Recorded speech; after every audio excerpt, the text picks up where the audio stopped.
3, 2, 1, action!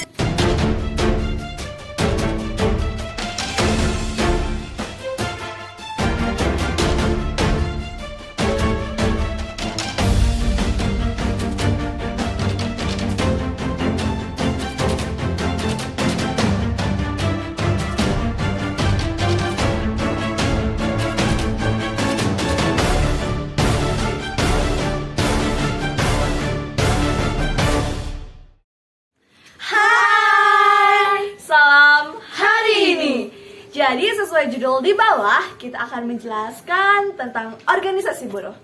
Kalian penasaran? Check it out! Serikat pekerja atau serikat buruh ialah organisasi buruh yang bergabung bersama untuk mencapai tujuan umum di bidang seperti upah, jam, dan kondisi kerja. Di Indonesia, definisi serikat pekerja atau buruh berdasarkan Undang-Undang Serikat Pekerja Nomor 21 Tahun 2000 adalah organisasi yang dibentuk dari, oleh, dan untuk pekerja atau buruh, baik di perusahaan maupun di luar perusahaan, yang bersifat bebas, terbuka, mandiri, demokratis, dan bertanggung jawab guna memperjuangkan, membela, serta melindungi hak dan kepentingan pekerja atau buruh, serta meningkatkan kesejahteraan pekerja atau buruh dan keluarganya.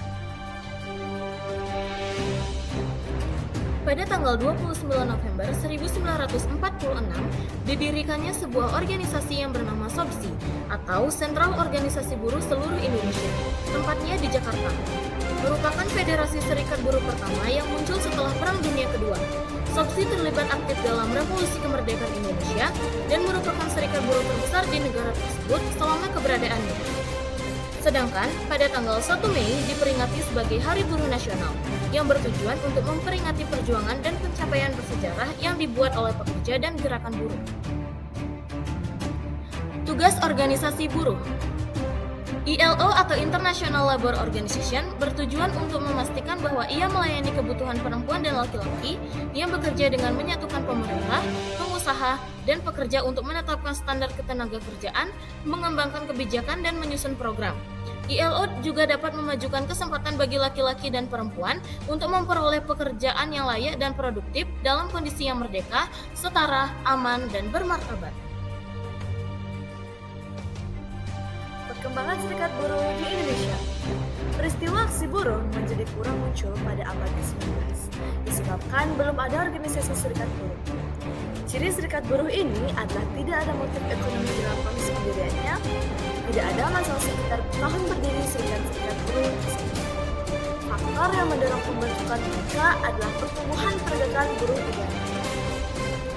Sekitar tahun 1860 sampai dengan tahun 1870, di Nederland mengalami pertumbuhan pergerakan buruh dan sejak ada pengaruh gerakan sosial demokrat yang mendorong berdirinya National Arbeid Secretariat atau yang disingkat NAS sebagai induk organisasi. Pada saat itu, di Hindia Belanda menetapkan pasal 111 Regeling Reglement atau yang disingkat RR yang melarang dilakukannya rapat dan pembentukan sebuah organisasi tanpa izin khusus dari pemerintah kolonial. Namun, pada tahun 1903, pemerintah kolonial menerapkan desentralisasi susunan pemerintah kolonial dan menetapkan Bandung, Semarang, Surabaya, dan Batavia menjadi suatu gemeente atau kota dan pengaturannya dilaksanakan oleh Gemeenteraad atau Dewan Kota yang kemudian menjadikan pasal 111 RR tidak berlaku. Pembentukan serikat-serikat oleh buruh impor selain merupakan pengaruh dari perkembangan gerakan buruh yang berlangsung di Eropa pula merupakan bagian dari kepentingan politik terbatas kehidupan kota. Banyaknya buruh kulit putih di negeri jajahan ini juga bersangkutan dengan semakin berkembangnya industri, terutama industri perkebunan, yang kemudian menuntut dikembangkannya sarana transportasi yang menghubungkan lahan kebun, pabrik, pasar-pasar, didirikannya sekolah-sekolah untuk mencetak tenaga perkebunan yang handal dari kalangan pribumi. Berturut-turut, lahirlah Netherlands Industrijse Gemeenschap pada tahun 1897, Staatspoorbonden atau Serikat Kereta Api Negeri pada tahun 1905, Suikerbond atau Serikat Buruh Gula pada tahun 1906, Culture Bond Vereniging V Assistant in Delhi atau Serikat Pengawas Perkebunan Delhi pada tahun 1907, Vereniging Fond Sport and the Trade Personnel in India, Serikat Buruh Kereta Api dan Tram pada tahun 1908. Persatuan Kaum Buruh atau PPKB adalah gagasan dari Sosoro Kardono, Ketua PPPB, Pegawai Pegadaian atau tahun 1919 yang dikemukakan dalam Kongres SI keempat pada Oktober 1919 di Surabaya. Berdirilah PPKB dengan Samoen sebagai ketua dan Seorjo Pranoto sebagai wakil ketua.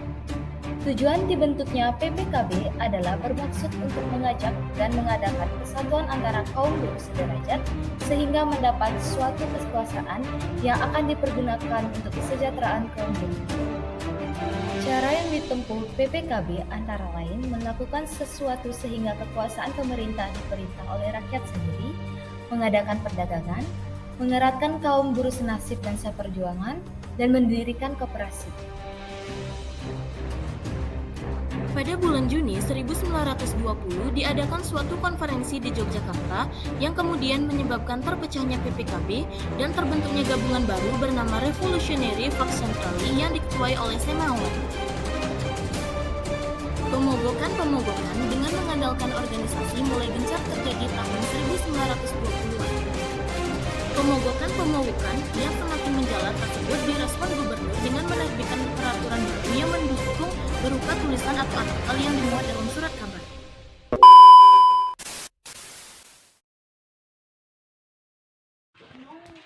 Seluruh kota merupakan tempat bermanfaat. Suasananya senang sekali.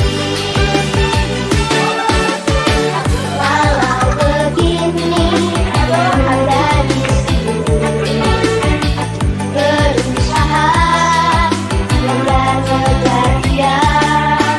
Sehari menilai semua perasaan kita, tapi mengapa hanya aku yang dimarahi? Itu panas merupakan hari bermain gembira, bahagia tertentu bila tiada henti-hentinya. Dan tak ada yang Hai guys, jadi kita sekarang udah pulang. Tahun sebentar, kita berpisah.